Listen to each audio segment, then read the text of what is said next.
नमस्कार, मैं दीपक कुमार स्वागत करता हूं आपका अपने यूट्यूब चैनल जीएस विद दीपक पर। और आज मैं आपके लिए एक इम्पोर्टेंट नोटिफिकेशन लेके आया हूं, जिसमें हमारे Punjab and Haryana high court में जो वैकेंसीज आउट हुई हैं, हरियाणा में ये बिना सीईटी के भर्ती होगी। और आपके लिए एक बिग अपॉर्चुनिटी है। जिन कैंडिडेट्स ने सीईटी नहीं दिया भी है, तो उनके लिए भी बेस्ट अपॉर्चुनिटी है। चलो देखते हैं इसमें क्या क्या दिया है। फास्ट फास्ट देखो, सबसे अच्छी वैकेंसीज नंबर है भाई, यहाँ पे 1256 वैकेंसीज हैं। आपके लिए इम्पोर्टेंट मतलब है ये नोटिफिकेशन। नेक्स्ट है आपके पास में 141 और 62, ये आपकी वैकेंसीज है जनरल कैटेगरी के लिए। 118 एंड 24 फिर आपकी वैकेंसीज डीएससी के लिए हैं, और ओएससी के लिए 102 और 121। कुल मिलाकर के ऐसे कर करके आपकी वैकेंसी लगभग 1256 हो जाती हैं, जब मैंने आपको बताया है। नेक्स्ट हम देखते हैं इसमें क्वालिफिकेशन क्या है। ये देखो एज क्राइटेरिया, सबसे पहले एक बार आपकी एज 18 से 42 के बीच में होनी चाहिए, अगर आप यूआर कैटेगरी से हैं यानी जनरल कैटेगरी से हैं। तो आपके पास में अगर ऐसी सर्टिफिकेट है तो आपकी एज 5 ईयर रिलैक्स होगा। अगर बैकवर्ड क्लास से हैं तो भी आपको 5 ईयर रिलैक्स होगा। अगर डिजेबल्ड पर्सन है और आपका डिजेबिलिटी एक्ट जो 2016 है उसमें अगर आपका नाम है, तो आपको 10 ईयर की छूट मिलेगी। ऐसे ही आगे छूट दिखाई गई है। और आपकी जो एज काउंट है वो होगी आपकी 1/1/26, यानी कि 1 जनवरी से आपकी यहाँ काउंट की जाएगी। नेक्स्ट आपकी जो इम्पोर्टेंट चीज़ है वो हमारी है क्वालिफ़िकेशन। क्या क्या इसमें क्वालिफ़िकेशन मांगी गई है, मैं आपको रेड पेन से एक बार करके दिखा देता हूँ। सबसे पहले आपके पास में एक डिग्री होनी चाहिए। डिग्री आप बैचलर ऑफ आर्ट हो सकते हैं, बैचलर ऑफ साइंस और बैचलर ऑफ जो भी आपके पास में हो, ग्रेजुएशन के लेवल की डिग्री हो। साथ में आपके पास में प्रोफिशिएंसी इन कंप्यूटर हो, यानी आपको कंप्यूटर चलाना आता हो, स्प्रेडशीट और वर्ड का। नेक्स्ट है in addition to the above applicant should have passed matriculation in Hindi और संस्कृत, यानी कि 10वीं में आपके पास या तो हिंदी या तो आपको संस्कृत होना चाहिए as one of the subject, और should have done +2 BA MA with Hindi as one of the subject before the cut off qualification.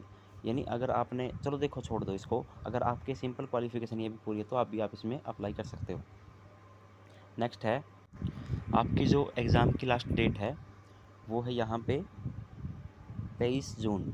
Closing date है आपकी ऑनलाइन एग्ज़ाम, सॉरी एग्ज़ाम की नहीं, मतलब फॉर्म अप्लाई करने की। अगर आपने इससे पहले फॉर्म अप्लाई कर दिया तो ठीक है, इसके बाद आपका फॉर्म एक्सेप्ट नहीं होगा।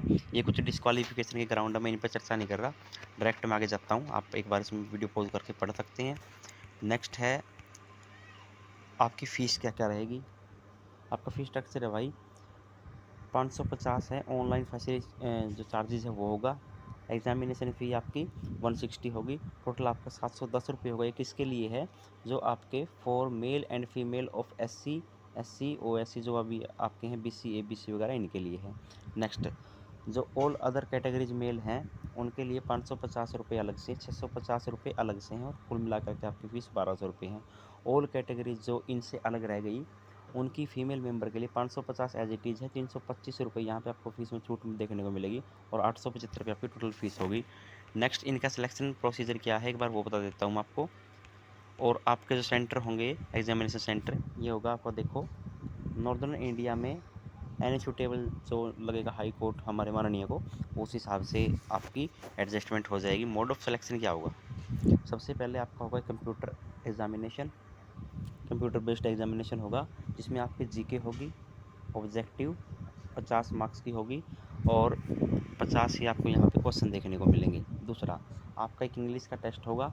उस इंग्लिश के टेस्ट में आपका ऑब्जेक्टिव क्वेश्चन होंगे 20, जो प्रत्येक 1 मार्क्स का होगा। और सॉरी यहाँ पे दिया ना 50 क्वेश्चंस हैविंग 1 मार्क ईच, यहाँ पे कुछ ना कुछ थोड़ा सा एक बार आप चेक कर लेना आपके हिसाब से। बाकी मुझे जो दिखाई दे रहा है सब्जेक्टिव पेपर भी इसमें 30 नंबर का है और 20 नंबर का, तो 20 ही क्वेश्चन आप यहाँ मेरे हिसाब से आने चाहिए, जो हो सकता है कुछ गड़बड़ हो गया हो। लेटर राइटिंग आपकी 5 नंबर की, ये आपका डिस्क्रिप्टिव होगा। 150 वर्ड में आपने ऐसे लिखना है 10 नंबर का। प्रिसाइज राइटिंग लिखना है आपने 5 नंबर का, और ट्रांसलेशन करना है आपने 10 नंबर का। कुल मिलाकर के आपका 100 नंबर का जो है एग्ज़ाम होगा। और इस एग्ज़ाम में इम्पोर्टेंट चीज़ ये है, आपको दोनों पोर्शन में अलग अलग 2 घंटे के अंदर जो आपका पेपर होगा 33% मार्क्स आपने प्राप्त करने हैं, 33%। बट दोनों में मिला करके कम से कम आपके 40% मार्क्स यानी 40% से ऊपर होने चाहिए, तभी आप नेक्स्ट स्टेज के लिए एलिजिबल हो, नहीं तो नहीं होगे। अब देखते हैं इसमें आपका एक होगा कंप्यूटर प्रोफिशिएंसी टेस्ट, जिसका एग्ज़ाम क्वालिफाई होगा उसको कंप्यूटर प्रोफिशिएंसी टेस्ट के लिए बुलाया जाएगा।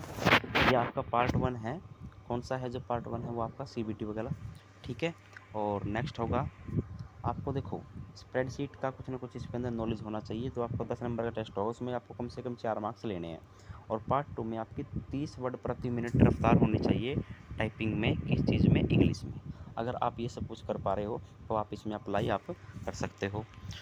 और इसमें नेक्स्ट देखने के लिए इसमें कुछ खास इतना है नहीं। हाँ, ये थोड़ा सा देख सकते हैं आप, आंसर की जो आपकी वो दिखाई जाएगी। और अगर आप ऑब्जेक्शन लगाना चाहते हैं यहाँ पे आंसर की पे, तो आपको मात्र 25 रुपये की फ़ीस देनी है।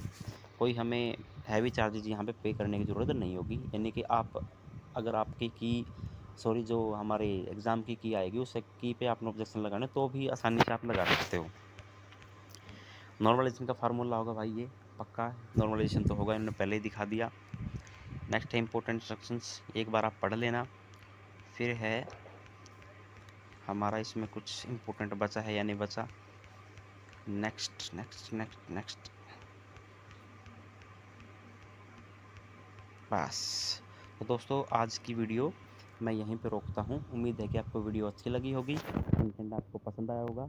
और मेरा मानना तो यही भाई, SSC CGL की तरह इसमें कोई लंबी लंबी प्रोसेस है नहीं। और इसमें अगर आप अप्लाई कर देते हैं, कंप्यूटर प्रोफिशिएंसी टेस्ट भी पास कर देते हैं, तो आपका नॉर्मली सिलेक्शन हो ही जाएगा। वैकेंसी है 556, कंपटीशन भी उस लेवल का यहाँ पे नहीं होता। तो उम्मीद है कि आपको वीडियो अच्छी लगी होगी। आप शेयर करें, सब्सक्राइब करें चैनल को। धन्यवाद।